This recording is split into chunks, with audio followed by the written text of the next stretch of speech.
वर्षा ने boot polish का बक्सा उठाया और अपने काम पर जाने लगी। तभी उसकी माँ सरिता ने कहा, वर्षा बिटिया, ये तेरे लिए 2 रोटी बना दी है, लेती जा बेटी। सारा दिन तू गर्मी में काम करती है, भूखी मत रहा कर मेरी बच्ची। माँ, मैं तो रोटी ले जाऊंगी, पर पहले ये बताओ तुमने अपनी आज की दवाई लिया नहीं? अरे मैं ले लूंगी दवाई, और तेरा ब्याह किए बिना मैं ऊपर नहीं जाने वाली। तेरी शादी की जिम्मेदारी तेरे बापू मुझे देकर गए थे। उनकी इच्छा थी अपने हाथों तेरा ब्याह करने की, पर माँ, तुम फिर रोने लगी। ऐसे तुम्हें रोता छोड़कर जाऊंगी तो काम में भी मेरा मन नहीं लगेगा। अच्छा ठीक है, मैं नहीं रो रही हूँ, शाम को जल्दी आ जाना। ठीक है माँ, मैं जल्दी लौट आऊंगी। वर्षा अपनी माँ सरिता के साथ रहती थी। उसके पिता के देहांत के बाद वर्षा रेलवे स्टेशन पर बूट पॉलिश का काम करती थी। ट्रेन से उतरने चढ़ने वाले ज्यादातर सभी मुसाफिर वर्षा से ही बूट पॉलिश करवाते थे। कितने पैसे हुए बूट पॉलिश के? जी 10 रुपए। 10 रुपए? तुम बूट पॉलिश वालों ने भी अपने रेट बढ़ा दिए, वरना जरा सी पॉलिश के 5 रुपए जाते। साहब, हर चीज महंगी हो गई है। आप किसी भी बूट पॉलिश वाले से पूछ लो, सब 10 रुपए ही लेते हैं। मैंने कोई ज्यादा पैसे नहीं मांगे। वर्षा को रोजाना ऐसी ही बातों को सुनना पड़ता था। वर्षा बूट पॉलिश के काम से जितने भी पैसे कमाती, वो माँ की दवाई और घर के रोजाना के राशन में खर्च हो जाते। एक दिन वर्षा अपना काम करके घर जा रही थी। आज उसे बहुत देर हो गई थी। रात के 8 बज चुके थे। आज तो बहुत देर हो गई, अंधेरा घिराया है। माँ भी घर पर इंतजार कर रही होंगी। इस गली में से चली जाती हूँ। लगता है गली में खंबे की लाइट गई हुई है, तभी इतना अंधेरा है। मेरा पीछा कौन कर रहा है? अरे कौन हो तुम? छोड़ो मुझे। अरे हाथ में आई चिड़िया को कैसे छोड़ दूं? बचाओ, कोई बचाओ, मुझे छोड़ दो मुझे। अरे तुझ जैसी मामूली बूट पॉलिश वाली लड़की की मदद को कोई नहीं आएगा। छोड़ लड़की को, वरना तू कौन लगता है इसका? एक काम कर, दोनों समझौता कर लेते हैं। और ऐसे समझ गया ना? अब तो गया समझ। लड़कियों की इज्जत कैसे की जाती है, ये मैं अपने तरीके से तुझे समझाता हूँ। लड़का बदमाश की खूब पिटाई करता है। बदमाश घबरा कर वहाँ से भाग जाता है। आपका बहुत बहुत शुक्रिया, आपने मेरी सहायता की। इसमें शुक्रिया की कोई बात नहीं है। लड़कियों की इज्जत कैसे की जाती है, इन बदमाशों को समझाना पड़ता है। आइए, मैं आपको घर तक छोड़ देता हूँ। अरे नहीं, मैं चली जाऊंगी। मेरा घर कुछ ही दूरी पर है। अच्छा ठीक है, वैसे अब घबराने की कोई जरूरत नहीं है। वो बदमाश वापस नहीं आएगा। वर्षा घर की ओर मुड़ जाती है और घर जाकर वो सारी बात अपनी माँ को बताती है। मुझे तो लगता है शायद वो लड़का भगवान के रूप में तुम्हारी मदद को आ गया। हाँ माँ, तुम सही कह रही हो। सचमुच भगवान ने ही उसे मेरी मदद को भेजा था। इस बात को कुछ दिन बीत जाते हैं। एक दिन वर्षा रेलवे स्टेशन पर बैठकर बूट पॉलिश कर रही थी। तभी ट्रेन से वही लड़का उतरता है और वर्षा के पास आकर कहता है, अरे जरा ये बूट पॉलिश करवाने थे। बाबूजी, आप तो वही है ना जिन्होंने उस रात? हाँ, तुम तो वही हो। अच्छा, तुम यहाँ बैठती हो। उस रात अंधेरे में तुम्हें देखा था तो एकदम से पहचान नहीं पाया। ये लो बूट पॉलिश के पैसे। अरे नहीं साहब, आपने मेरी जान की हिफाजत की थी, मैं आपसे पैसे कैसे ले सकती हूँ? अच्छा, मुझे एक जरूरी काम है, मैं चलती हूँ। क्या हुआ, अचानक तुम यहाँ से जाने क्यों लगी? सब ठीक तो है? अरे सुनो तो। वर्षा के कदम तेजी से घर की ओर बढ़ जाते हैं और वो घर पहुंचकर अपनी माँ से लिपट जाती है। माँ, वो वही हैं जिन्होंने उस रात मेरी इज्जत की रक्षा की थी। मैंने उनके हाथ पर अपने हाथ के जैसा वह लिखा निशान बना देख लिया था। क्या? इसका मतलब वो लड़का विकास है, यानी कि तेरे बापू के बचपन के दोस्त मोहन भाई साहब का बेटा? हाँ माँ, पर मैंने उन्हें कुछ नहीं बताया, पर मैंने अपने हाथ का निशान भी छुपा लिया। तुम ही बताओ माँ, एक बूट पॉलिश वाली लड़की को अपनी बहू कौन बनाएगा? अब वक्त बहुत आगे निकल गया माँ, इस बात को 20 साल हो गए हैं। मैं जानती हूँ मेरी बच्ची, उन बीते दिनों को मैं भला कैसे भूल सकती हूँ जब हम लोग गांव में एक साथ रहते थे। तेरे बापू और मोहन भाई साहब की दोस्ती की पूरा गांव तारीफ करता था। वीरेंद्र, तूने आज मेरी 10,000 रुपए की मदद नहीं की, बल्कि अपने दोस्त की इज्जत रख ली।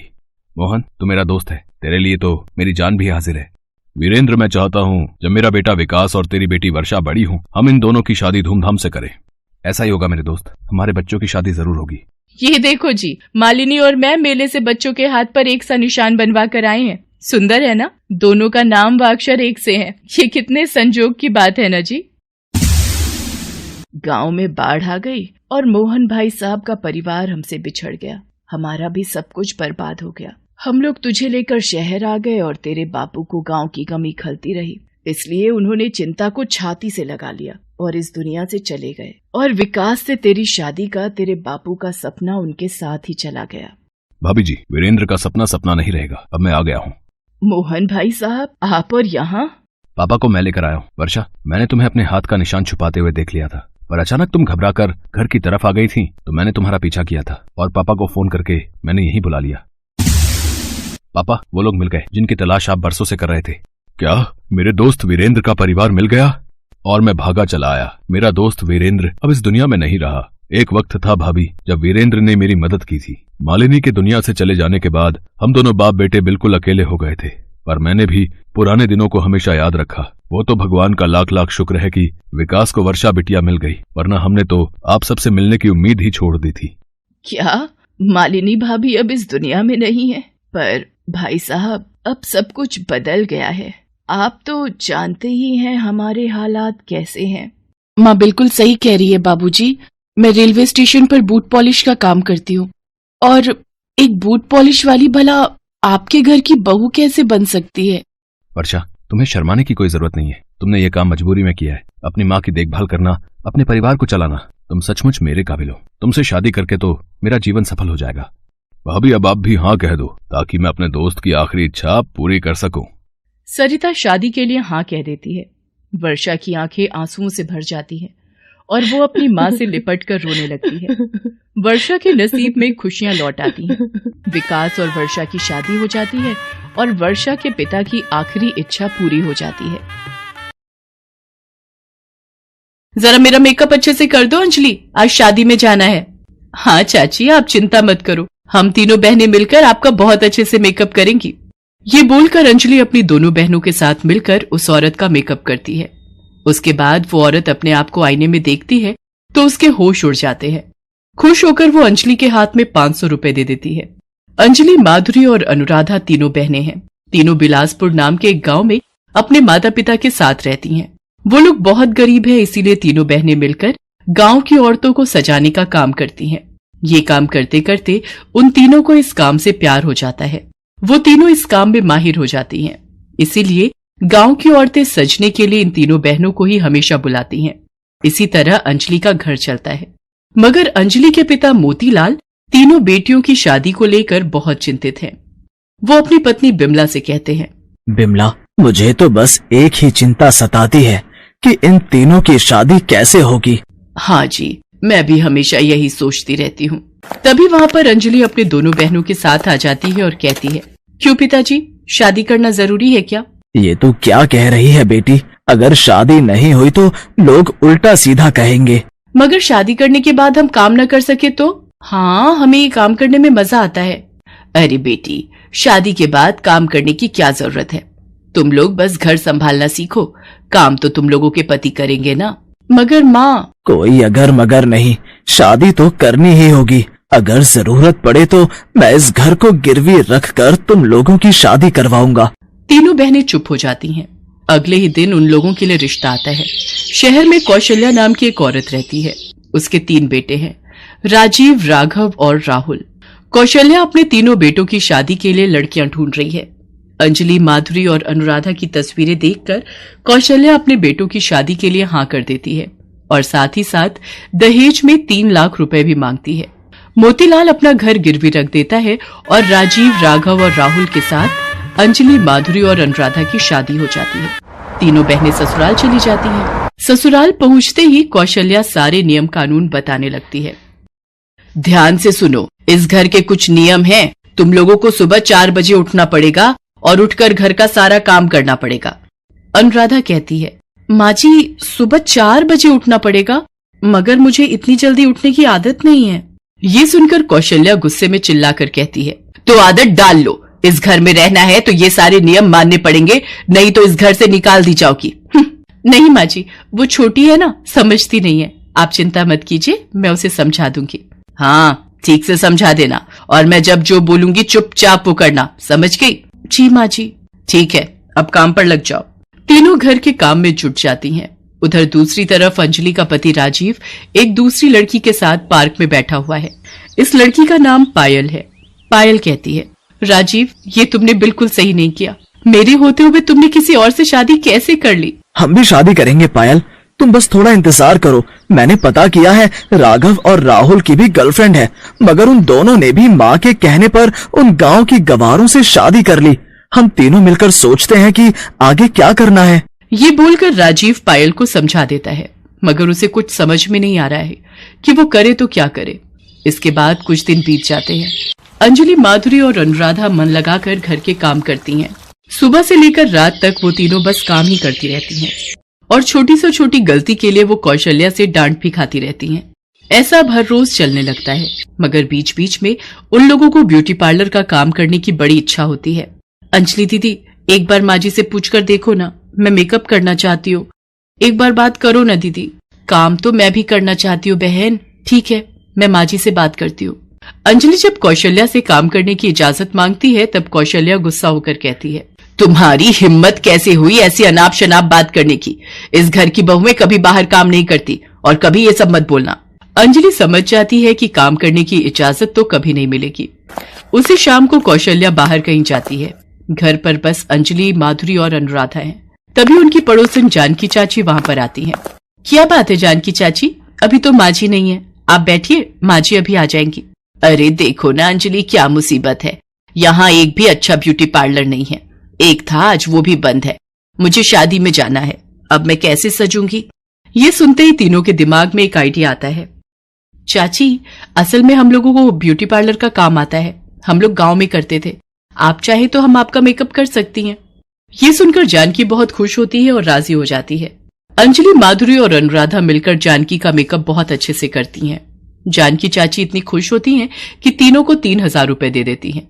ये लो, तुम लोगों ने मेरा हुलिया ही बदल डाला, यहाँ किसी को ऐसा मेकअप करना नहीं आता। और तभी कौशल्या वहां पर चली आती है और अंजलि को पैसे लेते हुए देख लेती है। और ये देखने के बाद कौशल्या गुस्से में आग बबूला हो जाती है। क्या मेरे मना करने के बावजूद तुम लोग पैसों के लिए मेकअप कर रही हो? मेरी बातों का उल्लंघन कर रही हो? नहीं माँ जी, आप जैसा सोच रही है वैसा नहीं है। कैसा है वो मुझे दिख रहा है। निकल जाओ मेरे घर से, अभी के अभी निकल जाओ। अरे कौशल्या, गुस्सा क्यों करती है, जाने देना। तू चुप रह जानकी, तुझे तो मैं बाद में देखती हूँ। जानकी वहाँ से चली जाती है और तभी राजीव, राघव और राहुल गले में वरमाला पहने हुए वहाँ प्रवेश करते हैं। उन लोगों के साथ उनकी नई पत्नियां हैं। राजीव कहता है, माँ, पता है आप गुस्सा करेंगे, मगर हमने फिर से शादी कर ली। मैं पायल से प्यार करता हूँ माँ, इसलिए। मैं पूजा से प्यार करता हूँ माँ। मगर गुस्सा होना तो दूर की बात है। ये देखकर कौशल्या खुश हो गई। बिल्कुल सही किया बेटा, ये लोग तो वैसे भी कुछ काम के नहीं हैं। मेरे मना करने के बावजूद इन लोगों ने पैसों के लिए काम करना शुरू कर दिया। मैं तो इन तीनों को अभी निकाल दूंगी घर से। हाँ हाँ, अंजलि निकल जाओ इस घर से। माधुरी तुम भी निकल जाओ। हाँ हाँ, अनुराधा तुम भी। मैं आज से मेरी नई बीवी के साथ रहूंगा। अंजलि, माधुरी और अनुराधा तीनों रोने लगती हैं, मगर कौशल्या और बाकी सभी मिलकर उन तीनों को घर से निकाल देते हैं।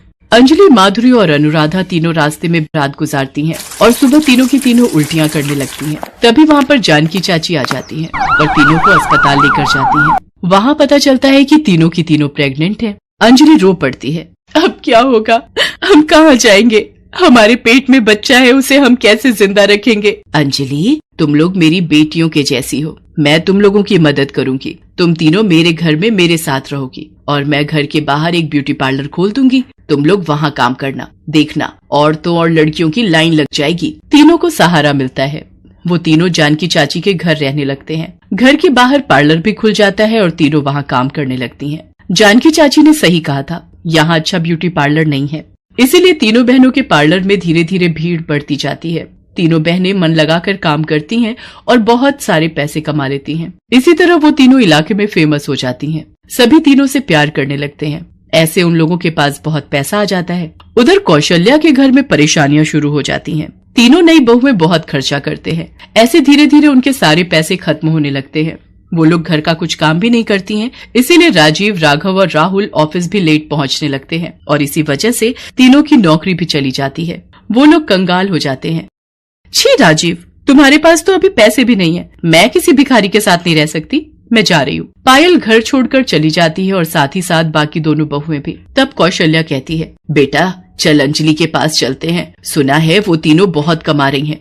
चल उन तीनों को वापस लाते हैं। कौशल्या और उसके तीनों बेटे अंजलि के पास जाते हैं। अंजलि अपनी दोनों बहनों के साथ ब्यूटी पार्लर में काम कर रही थी। सब सुनकर अंजलि कहती है, हम नहीं जाएंगे वापस। नहीं जाएगी मतलब? मैं तेरा पति हूँ। और मैं तेरी सास। अगर बात नहीं मानी तो मैं मार मार के तुम तीनों को यहीं दफन कर दूंगी। तभी इलाके की सारी औरतें वहाँ पर चली आती हैं। जानकी भी चली आती है। ए कौशल्या, इन लोगों को हाथ मत लगाना। इन लोगों को जब घर से निकाल दिया था तब नहीं याद आया था कि ये लोग तेरी बहुएं हैं? सभी पकड़ लो इन चारों को, अभी पुलिस आती ही होगी। पुलिस आती है और उन चारों को गिरफ्तार करके ले जाती है। उन लोगों को आजीवन कारावास की सजा मिलती है। तीनों बहनों को इंसाफ मिलता है। कुछ महीनों बाद तीनों की गोद में एक हंसता खेलता बच्चा आता है। ब्यूटी पार्लर के जरिए वो लोग बहुत अमीर हो जाती हैं और ऐसे ही सभी खुशी खुशी जीवन बिताने लगती हैं। Thanks for watching.